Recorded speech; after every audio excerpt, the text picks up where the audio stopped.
السلام عليكم، كيف حالكم؟ ان شاء الله تكونوا بألف خير. مرحبا بكم على قناة وصفات أمل القنطري. في هذا الفيديو هذا نشوفوا طريقة تحضير كيك من ألذ ما يكون. كيجي خفيف بزاف، طريقة التحضير ديالو مبدلة على أي كيك. هانتوما عاد تشوفوا طريقة التحضير ديالو سهلة جدا جدا وكيجي ناجح. فنتمنى الوصفة تنال اعجابكم وتجربوها، لانه فعلا هذا الكيك هذا كيستحق التجربه. فيه واحد القوام غاير على اي كيك، المذاق ديالو حتى طريقه التحضير ديالو وبسيط وفي المتناول. وبحال دائما قبل ما نبداو الوصفه ديالنا ديال اليوم، غنذكركم باخر فيديو نزلت على القناه اللي كانت الوصفه ديال البارح. كانت طريقه التحضير رزيزه بالدجاج او رزه القاضي، كل واحد وشنو كيقول لها، بطريقه اللي كيجي فيها الدجاج لذيذ بزاف، سهله سريعه التحضير. يعني هذا الطبق اللي هو سهل جدا جدا. نتمنى اللي ما شافتش الوصفه تدخلوا تشوف هذه الوصفه هذه. نخليكم دابا مع الوصفه ديال اليوم، فرجه ممتعه.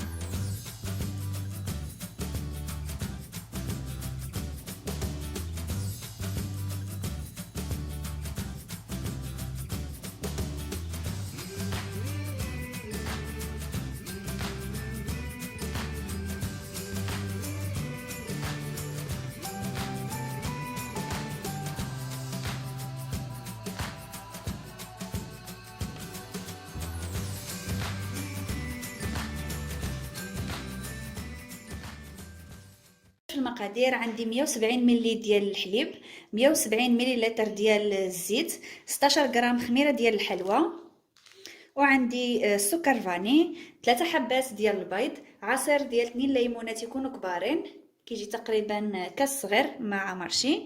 عندي قشور ديال ليمونه وحده تكون كبيره، الليمون الحامض، 250 غرام ديال السكر، و290 غرام ديال الطحين.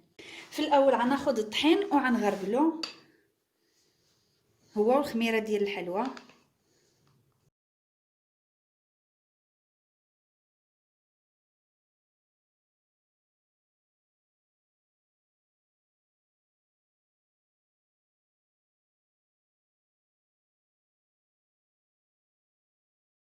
منين غربلت الطحين غنضيف له السكر،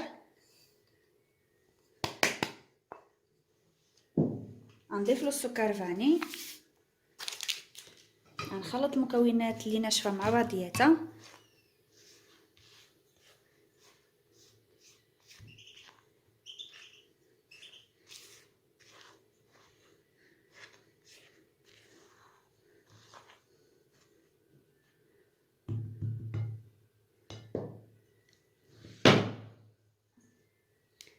غنضيف دابا الحليب،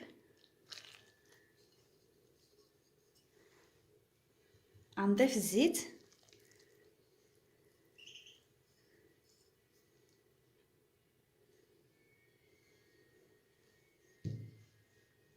غنضيف العصير ديال الليمون، وغنضيف حتى القشور ديال الليمون.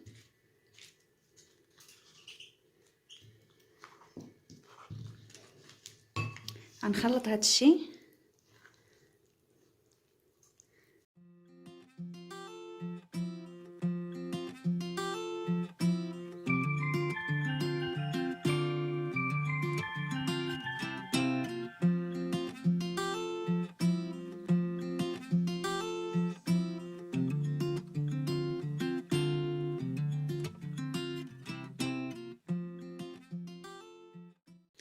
كيف شفتوا هنا ضفت البيض حتى هو، ودابا غنطحن هذا الشيء هذا كامل.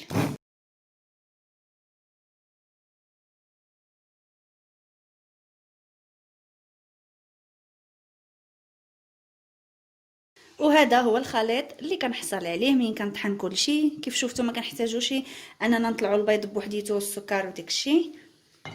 دابا غناخذ القالب اللي كيكون عندي هنا، قالب مدهون بالزبده، غنعمل فيه هذا الخليط الكيك.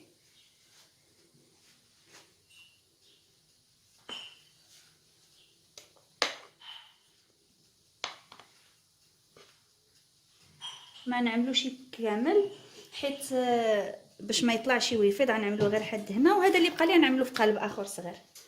يعني على حسب القالب، تقدروا تعملوا قالب كبر من اللي عملت انا بغيت نعملها في هذا. وكيف كتشوفوا دائما ملي كنحط انا الكيكه كنبقى ندفع من الجناب باش ما كتجيش طالعه من الوسط، والجنابات كيجيو نازلين كتجي مقاده. وقبل ما ندخلها للفران غنحط عليها اللوز الفيلي كامله، وعملت الفران يسخن على درجه حراره متوسطه مشعل من فوق ومن تحت، ولكن ملي غندخلها غنطفي الفوقاني، غنخلي غير التحتاني اللي مشعول حتى تشوب الرصاده، غنشعل عليها الفوق باش تنشف.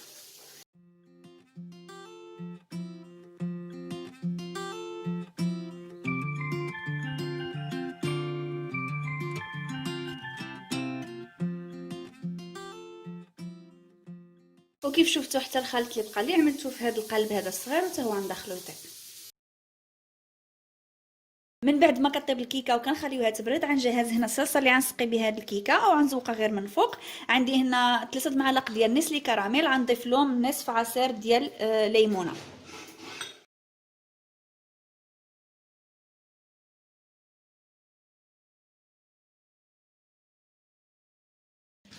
وهذه هي الكيكه من بعد ما كطيب. بحال دائما كنعملوا فيها العود خشبي كيخرج ناشف صافي. ها هي هذا العلو اللي كيجي فيها على حسب القالب اللي عملت. عندي هنا ديك نسلي عملته هنا، ودابا غنزوق بخطوط.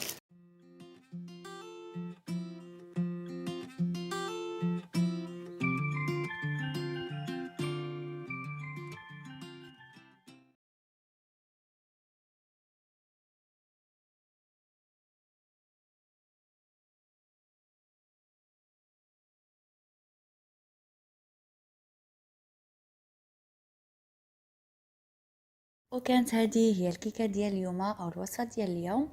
فانا جربت كيكات ديال الليمون بزاف، وهذه من ألذ وابسط الطرق، كتجي رائعه بزاف بزاف بزاف. يعني الكيك كتحسوا به كيجي رطب خفيف وكيجي لذيذ بزاف بزاف كيف قلت لكم. فنتمنى انكم تجربوا هذا الكيك هذا، وتسردوا لي صور التطبيقات ديالكم على الانستغرام او على الفيسبوك.